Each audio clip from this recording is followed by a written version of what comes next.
there, guys. Welcome. So excited today to share another message with you. Today, I want you to think about your childhood. I want you to think about the years you've lived. And just for a moment, just go back in time of some of your favorite memories, of your favorite things you've done. Are there good things you can think of that have happened to you in your life? So, just for a moment, think back to when you were a child. What memories do you have that are good in there? Did you have any favorite toys or things you remember to play with? I remember I loved playing Barbies with my sister. We played Barbies a lot. We actually played with paper dolls too. I don't even know if that's a thing that anyone remembers, but you could buy these paper dolls that you had different paper outfits you could put on them, and they had little tabs that folded over.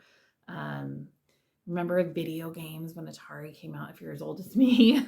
Video games are always fun. Maybe you had a pool in your backyard. We actually didn't have a pool on the ground. We had a pool above ground. And that was still a good time. I love that we had that. My dad was a gardener, so we always had fresh fruit and things to eat, like peaches that were so soft while we swam in the summers in Arizona. Such a good time, such good memories. I remember family trips. I don't know what your family trips might have been like if your family went on trips. And we did camping every year. We would camp and we would go to my grandparents' house after that. I always loved camping and being around the fire. Just a lot of good memories there, good memories with friends. And then just because I'm older, and if you're older listening to me, I was thinking about memories of when I first met my husband, or just college age years. My children's growing up when they were little, middle aged, when they're older, just all those memories, lots of memories. I hope when you think of memories, there's good ones. I know not everyone has the best families to live in or the best experiences out there, and I want you to be able to own that in a way that empowers you, that if you were in a situation or scenarios that weren't as helpful, healthy, or even safe, um, that I believe everything we've experienced in our life teaches us something. And whoever you are today with those has helped you become something in a better way because of it. That I know a lot of people that go through hard are then champions for other people that experience that. And I feel like that is a very empowering way to be like, hey, I get you, I understand you, and I'm here. I can talk with you, I can help you. And just the greatest people. I love talking to people that have gone through hard things. That's kind of what the Seek Choose Be is all about. Is sometimes we assume everyone else has had it easy and they haven't. But I get that some of you out there have had it a lot harder than the rest of us. And those are some of the stories that I think are the most powerful, because what you grow and learn from that and where you get in your life from those things is so influential and empowering and motivational to other people, because we've never even gone through something as deep as what you did. And then to realize, hey, I'm still here, I'm still standing, or I created this afterwards, like, just shows the power of an individual, that no matter the circumstance, we can pull ourselves up and we can create something bigger and make ourselves, or not make, but help and grow into somebody that we didn't even realize we could be, no matter what came before. That doesn't stop us, you guys. It doesn't. It can feel like a hindrance, but I promise you, as you work through that, that there's so much on the other side. And I know sometimes you can want to wish away those things, but if they happened, choosing to spend your energy seeing what's ahead as opposed to wishing the past had changed is going to be a better way to fill your time. But there's so much to be said around that. But I just wanted to touch that in there because we're talking about memories. But my whole point in this is, I was driving to the store today and I just had this moment, and I actually started praying, where I was just praying and thanking God for everything that I had. And if you're not a religious person, just go with me on, if you were thinking of being grateful, having gratitude for just everything in my life, that I realized I was so grateful for the things I'd learned, the things in my childhood that I had my kids and the things we went through. And there's things right now I wish I had, or things that were different. And at the same time, none of that mattered in that moment. I could just be so grateful for what I had. So if you at the beginning of this had memories, just remember that you have those in you, that you can have that gratitude and gratefulness for that is a part of you. So if there's things that you don't have right now, you've had all of that. There's been a lot of good. Hope we can agree on that. But then also it made me realize when I was going through all those times, there were some hard things, there were some worries, there were some struggles. And wouldn't it be cool now, as the version of you after that, to be able to go and tell you, hey, we're going to make it. We're going to be okay. Your kid's going to be okay. They're going to thrive because you helped them through this, or they're going to figure it out and get through this. Like, we just don't have that a way to see ahead. But if we've gotten through one thing and we did it and we're still here, we can use that to say, hey, I've already done that. I've already gotten through that. I can do the next thing. And pretty soon we get really good at being like, hey, I know things come up, but I have answers. I will tell you, when we were throughout my marriage with my kids being little, we didn't always have all the money that I wished we had. So I would stress when I went to the store or had to spend money on things. And I just remember money like stressing me out. And then we'd need tires on the car. And I'd be like, oh my gosh, how are we going to pay for this? And there was this one time I was like, this is hundreds of dollars for tires. How are we going to do this? And at the tire shop, they were like, hey, you can sign up for this credit card and then make payments every month. And I was like, oh, okay. So did I love that we owed that money and had to pay that off? No, but I love that the situation was taken care of and we can have tires on our car to get to work, to have our car function, and it worked out. So the older I got, the more I realized that things work out. Now, the way they work out may not always be fun, may not always be the solution we wanted, but we will get past it. We will get through it and then move on. Now, I don't know if you're like me, but I started to be a person that when things were going good, I would start to worry because I'm like, there's no way life can be this good. Something bad is going to happen. Now, you can live your life and be like that.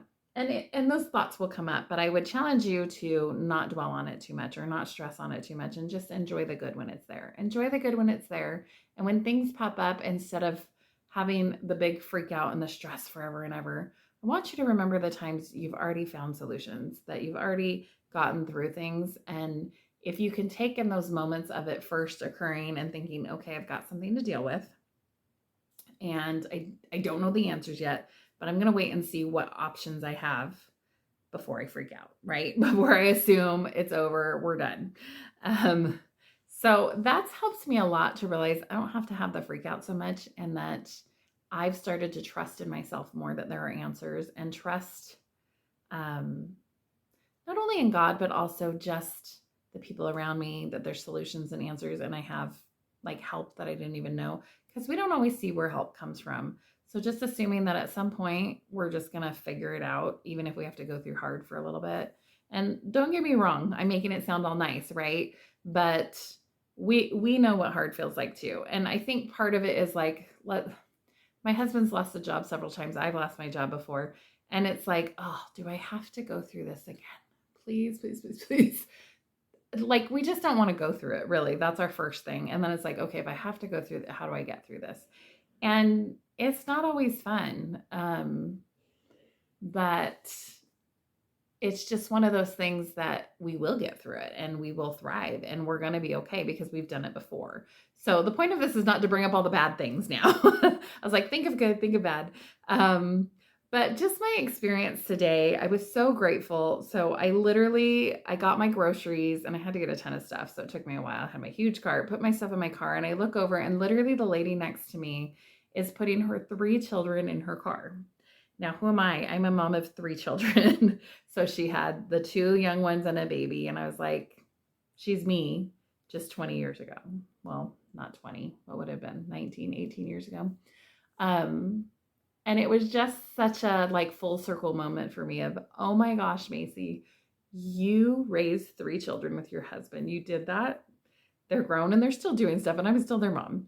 But like, all the hard days, all the times that I didn't know how we were going to make it through or have the money for something, or I was disappointed or scared for my kid, or just all the uncertainty. Like, I don't remember all of that anymore or the depth of it. I remember the joy. And I look at my kids now and I'm so grateful I had the opportunity to do that and to raise them. And did I just have that moment and just pass? No, I said something to that mom. She was putting her card away and I said, hey, you're doing a good job. You're a good mom. I said, I was you years ago. I had 3 kids doing that. And I said, it does come to an end, but you're doing a good job. And she's like, oh, thank you. I think I weirded her out a little bit, but that's okay. I'm okay with weirding people out now. But it was such a cool moment to realize how far I'd come, the things I'd been through. Guys, I want you to tap into that more. What have you been through? What have you overcome? You are that person. You've grown through those experiences. Use it. Show up as that person. I am Macy that's been through 20 years of raising kids, of 20 years of things that we had to find answers to. I've not only survived, I've thrived, I've lived it, I've grown, I'm here. Like, I've lived through being very depressed to the point of not wanting to be here anymore, and I'm still here. Like, that's a strong, powerful person. You are a strong, powerful person. I hope that you will take the time to choose and stop and recognize who you are, what you've done, and that, hey, if I can do that, I can do anything, because you can. You totally can. And I want you to remember more often, be grateful for the things that have come to you in your life. Remember the good. If you tend to be a person that dwells on negative, I challenge you, when that pops in, to replace it with something else. You can't just say, oh, stop doing that, because then your brain will just want to do it more. But you can replace it and shift it. One of the cool things I learned and I strived to do was I wanted to shift my thinking to be more positive. And so when something would come up where I'd be like, oh my gosh, my husband, like, that's so annoying. Something he said or something. I'm so angry he said that. I wish he wouldn't say that. I would stop myself and be like, you know what? I'm grateful I have a husband. Or not even grateful. I would be like, I have a husband. I have a husband. Okay, I have a husband. I have a husband. I would take it back to like the truth and like a simple statement. Or I'd have a child that was annoying me and I'd want to like go off and think, oh, that child, blah, blah, blah. I have a child. I have a child that I don't agree with sometimes or can frustrate me. I have a child that can frustrate me sometimes. What it does is stop the narrative of your brain from going on and on and on and on and on and coming up with other things and a story behind that. And it's like you're going to court to prove why you're angry and why they're so terrible in your brain. And I would win every time because I'm so good at it. No. But what else did I do? With like, even my body, I'd wake up and be like, I feel so like fat today. And it's like, that's not a helpful thought. So I'd be like, I have a body. You know what? I woke up today and I have a body. I would be really sad if I woke up and I didn't have a body. So that's the line I would go with in my head. And my brain would be like, no, we want to think other things about our body. Remember, because we're going to court to prove that we're fat. I was like, no, don't want to build evidence. I know I have a body. I'm just going to go with, I have a body. So if that seems helpful to you, I want you to grab onto that and try it this week. Your boss can make you angry. Hey, glad I have a boss on a job. And not even the glad. I keep throwing that in there. You can do that and kind of do the glad game, or you can do it without that and just be like, I have a boss that I don't always agree with. I have a boss that sometimes frustrates me. Do you see how that cuts you off? You still get to say he frustrates you, but you're not going to be like, oh, he's such a jerk and he did this last time and he did that last time. Guys, you got to cut off the narrative. It wastes so much of your energy and it gets you in a place you don't want to be. And that was huge for me. And it took a lot of work. Sometimes my brain would be such in that angry mode or in that mode of I want to be right. And I would just keep repeating it. I have a boss that I don't agree with sometimes. I have a boss that I don't agree with sometimes. I have a boss that can frustrate me. I have a boss that can frustrate me. But it stopped my brain from going to the other areas. It works. It totally works. Try it. I promise. That is like one of the golden tips I can give you to shifting how you think, is to replace it, but keep it simple. Cut off all the other stuff. And the weird thing is when you get really curious about why you want to go on and on and on, or worse yet, bring an accomplice in, and then you start to really be like, oh yeah, they're this and that, and oh, that horrible person. And you go on, that feeds me. I actually realized how much I liked that for some reason in my brain. My brain liked to like, and maybe, I don't know if it's more a woman thing, But to have that camaraderie and, oh, they're so horrible, and let's talk about everything they ever did and remember this and remember that, and 30 minutes later you're still like, "Ugh," and that would make me feel better. And I'm like, that is terrible. 30 minutes of my time, I could have been talking with the other person about something helpful, being excited, going and having fun. And yet we sat there and talked about somebody, how we thought they were horrible. We already knew we thought they were horrible. We already knew the instances that happened. And yet we're spending all the time doing that. Now, don't get me wrong. Sometimes I vent and I do allow myself that. But if you're doing that a lot, I would shift that. That's going to help you keep your brain in a healthy place. And I keep putting my hands on my head for some reason when I'm saying this, but yeah. So that's going to help you keep your brain in such a healthy place. That is one of the first steps you can do towards just better mental health, keeping yourself more positive and staying out of those dangerous zones. And especially because, I mean, think about it. Do you want a person that walks around and is angry all the time, angry at people, and always talks bad about others? Or do you want to be somebody that's an influence for good when you're in a room, influence for good on somebody when you have a conversation?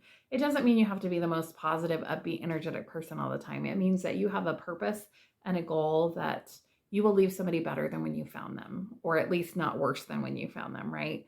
That you will try to put positivity out into the world instead of sucking all the positivity out of the room. I don't think people realize how much power they have when they go around being angry and being negative, and the vibes they can give off in a room and totally change the atmosphere of a room. You've been in a room with somebody that you can just feel it, you can just see it, or you're trying to talk to them and you can tell their anger or that they could care less about you. When we have such power to make people feel their own worth, to feel like they're seen and heard just by acknowledging them, having a quick conversation with them, listening to what they have to say. That is something my husband's aunt was so good at. She would remember things about our lives, ask us about them. When you were at a party or something that she was at, she took the time to talk to us and made us actually feel like human beings and special. And so I know there's not always the greatest moments to do that, and sometimes we can be in our own headspace. But more often than not, I try when I'm in front of somebody to truly care about talking to them. They don't have to be your best friend. You don't have to spend hours with them. You can take moments and they will still feel seen and heard. And it's more about what you allow them to say than even knowing what to say to them.